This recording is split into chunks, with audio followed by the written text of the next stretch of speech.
Вот буквально в субботу уехал представитель Всемирного фонда природы, с которым мы совместно, мы это имеется в виду, да, министерство, совместно с местной администрацией Дегорского района выбирали место по размещению центра по разведению редкого вида животных. Значит, центр в основном создан для восстановления популяции редкого вида животных. Пока мы можем говорить только о двух. Это зубр и кавказский благородный олень.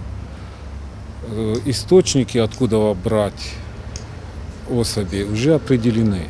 По зубру более точно, по кавказскому оленю, скажем так, есть наметки, которые нужно согласовывать с теми производителями, у которых они есть. В принципе, это тоже все решаемые вопросы, но пока эксперты работали только именно по зубру.